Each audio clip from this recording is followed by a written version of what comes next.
बौद्ध धर्म गुरु दलाई लामा अब अरुणाचल प्रदेश की यात्रा करेंगे। यात्रा की योजना का खुलासा खुद परम पावन दलाई लामा ने मैक्लोडगंज स्थित मुख्य बुद्ध विहार में उनकी लंबी आयु के लिए आयोजित प्रार्थना सभा में किया। अरुणाचल की यात्रा पर जाने पर चीन भड़क सकता है, क्योंकि चीन उनके अरुणाचल जाने पर ऐतराज जताता रहा है। गौर हो कि अभी हाल ही में दलाई लामा 1 माह की लद्दाख यात्रा के बाद मैक्लोडगंज लौटे हैं। दलाई लामा की अरुणाचल की ये वर्ष 1983 के बाद से 8वीं यात्रा होगी। उनकी इस यात्रा से भारत चीन संबंधों में फिर तल्खी बढ़ सकती है। दलाई लामा ने प्रार्थना सभा में कहा कि उनका जन्म हिमालयी क्षेत्र में हुआ है, इसलिए हिमालयी क्षेत्रों में बसे लोगों के साथ उनका गहरा नाता रहा है।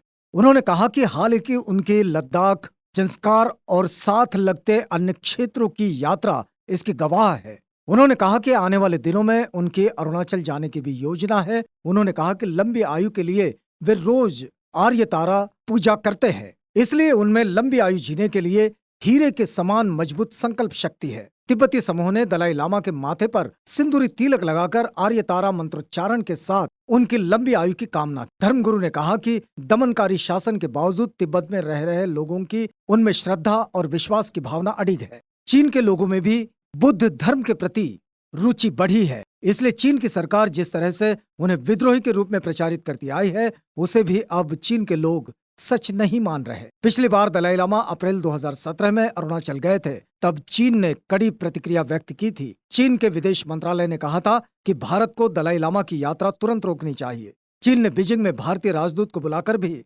विरोध दर्ज करवाया था।